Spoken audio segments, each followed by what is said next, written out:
Assalamualaikum warahmatullahi wabarakatuh. Alhamdulillah alladzi anzala ala abdihil kitaba wa lam yaj'al lahu 'iwaja. Asyhadu an la ilaha illallah wahdahu la syarikalah wa asyhadu anna Muhammadan 'abduhu wa rasuluh. Allahumma shalli ala Muhammadin wa ala alihi wa sahbihi wa man tabi'ahum bi ihsanin ila yaumiddin. Anak-anak muhlas, ayah bunda serta pemirsa YouTube SD Muhlas yang mudah-mudahan sama-sama kita dirahmati Allah Subhanahu wa taala. Pertama, kita memanjatkan rasa syukur kita kepada Allah Subhanahu wa taala sampai pada hari yang ke-10 ini kita masih diberikan kesempatan oleh Allah Subhanahu wa taala untuk bersua atau berjumpa dengan bulan Ramadan. Tentunya kita berharap mudah-mudahan ibadah yang kita lakukan di hari pertama, kedua, ketiga sampai hari yang ke-10 ini mendapatkan ridho dari Allah Subhanahu wa taala. Salawat dan salam tercurahkan untuk Nabi Allah Muhammad sallallahu alaihi wasallam. Beliaulah yang telah dipercaya oleh Allah Subhanahu wa taala untuk menyampaikan kabar-kabar dari Rabbul Alamin, kabar-kabar ilahiyah, yang mana kita kalau mau mengikuti apa yang disampaikan Nabi sallallahu alaihi wasallam, maka insyaallah ada jaminan Rabbul Alamin kita akan memperoleh kebaikan di dunia, lebih-lebih lagi di akhirat kelak nanti. Anak-anak muhlas, ayah bunda serta pemirsa YouTube SD Muhlas yang dirahmati Allah Subhanahu wa taala. Sebagai yang kita ketahui bahwa makan di siang hari pada bulan suci Ramadan adalah di antara hal-hal yang membatalkan puasa seseorang.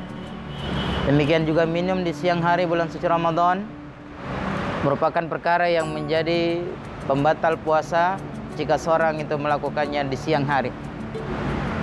Namun pertanyaan kritis lalu kemudian muncul, apakah orang yang berpuasa itu ketika dia makan di siang hari bulan Ramadan lantas secara otomatis batal puasanya? Inilah yang kemudian yang menjadi topik pembicaraan pada sore hari ini sebelum berbuka.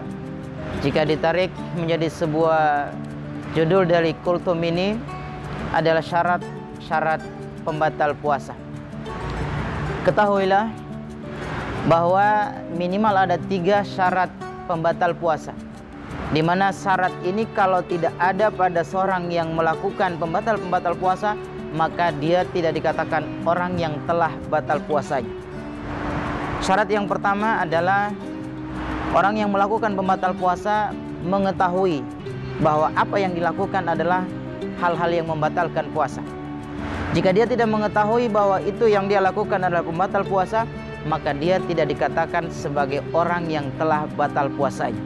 Sebagai contoh misalnya, minum di siang hari bulan Ramadan itu membatalkan puasa.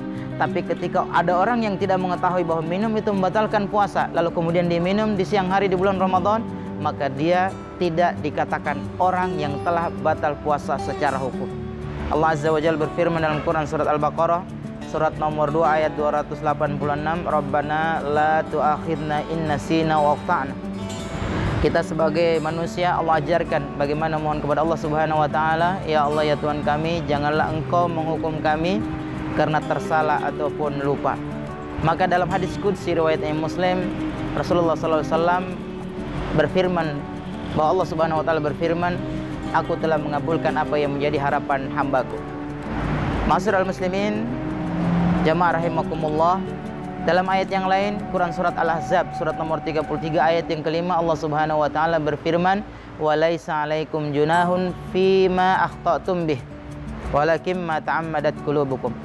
Tidak ada dosa atasmu terhadap sebuah kesalahan yang kamu lakukan karena khilaf, tapi yang ada dosanya ketika hatimu menyengaja untuk melakukannya. Dalam hal ini ketika seorang misalnya tidak mengetahui tentang waktu dimulainya berpuasa, terbit fajar misalnya sudah dimulai puasa, tapi ketika orang itu tidak mengetahui itu adalah waktu telah berpuasa lalu kemudian dia makan saat itu, maka hal itu tidak membatalkan puasa seorang.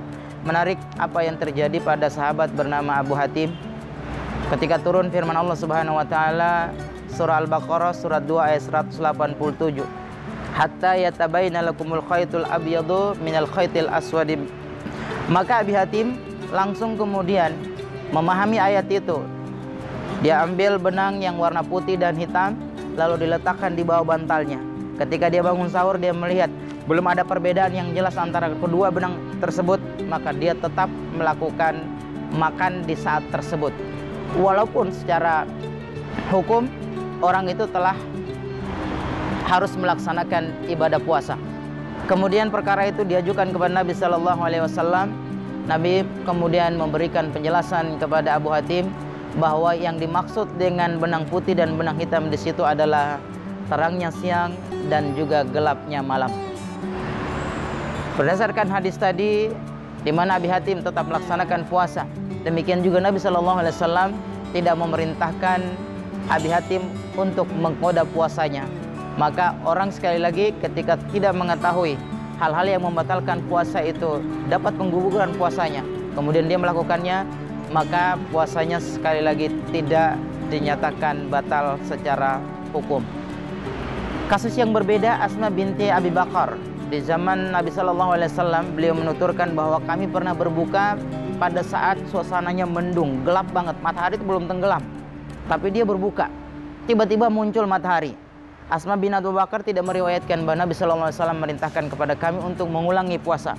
Maka hal ini dipahami oleh para ahli ilmu bahwa puasa orang tersebut tidak perlu lagi karena dihukumi tidak batal puasa, lantaran karena dia tidak mengetahui tentang keadaan di mana matahari belum tenggelam sampai di ujung barat. Kemudian yang kedua, syarat pembatal puasa yang kedua, bahwa orang yang melakukan pembatal puasa harus dalam keadaan ingat kalau dia sedang berpuasa. Jika dia lupa kalau dia sedang berpuasa lalu dia melakukan pembatal puasa, maka dia tidak termasuk orang yang telah batal puasanya. Nabi Shallallahu Alaihi Wasallam bersabda dalam sebuah hadis yang dikeluarkan oleh Imam Bukhari dan Muslim, man nasiya, barang siapa yang lupa wa huwa shaimun, pada saat itu dia sedang berpuasa, fa akala aw syariba, lalu kemudian dia makan dan minum, maka kata Nabi Sallallahu Alaihi Wasallam, hendaklah dia menyempurnakan puasanya tersebut, dan makanan yang dia makan merupakan pemberian dari Allah Subhanahu wa taala. Kata para ahli ilmu, penisbatan kepada Nabi Sallallahu Alaihi Wasallam, di mana Nabi Sallallahu Alaihi Wasallam merintahkan untuk menyempurnakan ibadah puasanya, itu menunjukkan bahwa puasa orang tersebut tidak batal. Kemudian penisbatan kepada Allah Subhanahu wa taala, bahwa Allah yang memberikan makan kepada mereka, itu menunjukkan bahwa Allah tidak memberikan hukum kepada orang tersebut. Kemudian yang terakhir, syarat pembatal puasa yang ketiga, bahwa orang yang melaksanakan pembatal puasa itu tidak dalam kondisi dipaksa. Dia harus memilih atau mempunyai keinginan sendiri melakukannya.